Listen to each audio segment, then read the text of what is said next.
അസ്സലാമു അലൈക്കും വറഹ്മത്തുള്ളാഹി വബറകാതുഹു. പ്രിയ സഹോദരങ്ങളെ, സഹോദരിമാരെ, ഇന്ന് നമ്മൾ ചിന്തിക്കാൻ പോകുന്ന വിഷയം വളരെ ലളിതവും അത്ര തന്നെ അത്ഭുതകരവുമായ ഒരു കാര്യമാണ്. ചെറിയൊരു സൂറത്ത്, എന്നാൽ അതിന്റെ പ്രതിഫലം അനന്തം.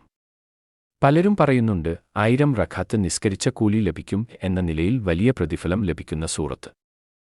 സാധാരണയായി ഇത് ദൈബെ ബബലൂദ എന്ന സൂറത്തെയാണ് സൂചിപ്പിക്കുന്നത്. സഹോദരങ്ങളെ, കുൽഹുവല്ലാഹു അഹദ് എന്ന് തുടങ്ങുന്ന ഈ ചെറിയ സൂറത്ത് നമ്മൾ ദിവസവും കേൾക്കുന്നതാണ്. പക്ഷേ അതിന്റെ മഹത്വം നമ്മൾ എത്രത്തോളം മനസ്സിലാക്കുന്നുവെന്ന് ഒരിക്കൽ ചിന്തിച്ചിട്ടുണ്ടോ? നബി മുഹമ്മദ് നമ്മെ പഠിപ്പിച്ചതാണ്, ഈ സൂറത്ത് ഖുർആന്റെ 1/3 തുല്യമാണ്. ഇത് ഒരു സാധാരണ കാര്യമല്ല. ഖുർആൻ മുഴുവനായി വായിക്കുന്നത് എത്ര മഹത്തായ കാര്യമാണോ, അതിന്റെ 1/3 പ്രതിഫലം ഒരു ചെറിയ സൂറത്ത് കൊണ്ട് ലഭിക്കുമെന്നത് അല്ലാഹുവിന്റെ അനന്തകരുണയുടെ തെളിവാണ്. അപ്പോൾ 1000 റക്അത്ത് കൂലി എന്നത് എന്താണ്? ഇത് നമുക്ക് മനസ്സിലാക്കേണ്ടത് ഇങ്ങനെയാണ്. അല്ലാഹു ചെറിയ കാര്യങ്ങൾക്കുപോലും വളരെ വലിയ പ്രതിഫലം നൽകുന്നവനാണ്. നമ്മൾ ക്ഷീണിതരായിരിക്കുമ്പോഴും സമയം കുറവായിരിക്കുമ്പോഴും വളരെ എളുപ്പത്തിൽ ചെയ്യാവുന്ന ഒരു അമൽ വഴി വലിയ നന്മകൾ നേടാൻ അല്ലാഹു അവസരം തരുന്നു. അതുകൊണ്ടാണ് ഈ സൂറത്ത് പല ഉലമാക്കൾ വലിയ പ്രതിഫലത്തോട് ബന്ധിപ്പിച്ച് പറഞ്ഞത്. എന്നാൽ ഇത് ഒരിക്കലും നിസ്കാരം ഒഴിവാക്കാനുള്ള കാരണമല്ല. നിസ്കാരം നമ്മുടെ ദീന്റെ അടിസ്ഥാനമാണ്. ഇത് നമ്മെ പ്രേരിപ്പിക്കേണ്ടത് കൂടുതൽ നന്മകൾ നേടാൻ. പ്രിയപ്പെട്ടവരെ, ഈ സൂറത്ത് നമ്മുടെ ജീവിതത്തിൽ ഉൾപ്പെടുത്താൻ വളരെ എളുപ്പമാണ്.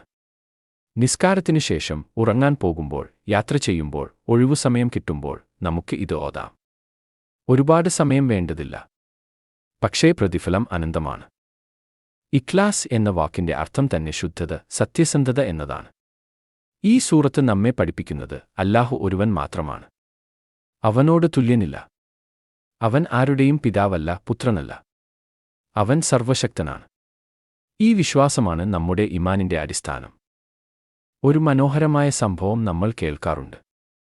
ഒരു സഹാബി ഓരോ നിസ്കാരത്തിലും ഈ സൂറത്ത് ആവർത്തിച്ച് വായിക്കുമായിരുന്നു. ആളുകൾ ചോദിച്ചു, എന്തുകൊണ്ട് എല്ലായ്പ്പോഴും ഈ സൂറത്ത്? അദ്ദേഹം മറുപടി നൽകി, എനിക്ക് ഈ സൂറത്ത് ഏറെ ഇഷ്ടമാണ്. ഇത് നബിയോട് പറഞ്ഞു.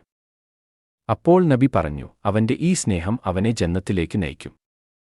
സഹോദരങ്ങളെ, ഇതാണ് നമുക്ക് പഠിക്കാനുള്ള വലിയ പാഠം. ചെറിയ ഒരു അമൽ, പക്ഷേ സ്നേഹത്തോടെ, സ്ഥിരതയോടെ ചെയ്യുമ്പോൾ അത് നമ്മെ ജന്നത്തിലേക്ക് നയിക്കും. നമ്മൾ പലപ്പോഴും പറയുന്നു, നമുക്ക് വലിയ കാര്യങ്ങൾ ചെയ്യാൻ കഴിയുന്നില്ലായേ.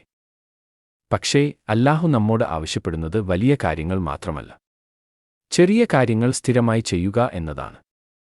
ഇന്ന് മുതൽ നമുക്ക് ഒരു ചെറിയ തീരുമാനം എടുക്കാം. ദിവസവും ജയ്ബെ ദവേവേദ് ഓതാം. അതിന്റെ അർത്ഥം മനസ്സിലാക്കി ഓതാം. നമ്മുടെ ഹൃദയത്തിൽ ഇഖ്ലാസ് വളർത്താം. അല്ലാഹു നമ്മെ ഈ ചെറിയ സൂറത്തിന്റെ മഹത്തായ പ്രതിഫലം ലഭിക്കുന്നവരാക്കി തീർക്കട്ടെ. നമ്മുടെ പാപങ്ങൾ എല്ലാം മാപ്പാക്കി തരട്ടെ. നമ്മെ ജന്നത്തിൽ പ്രവേശിപ്പിക്കട്ടെ. ആമീൻ.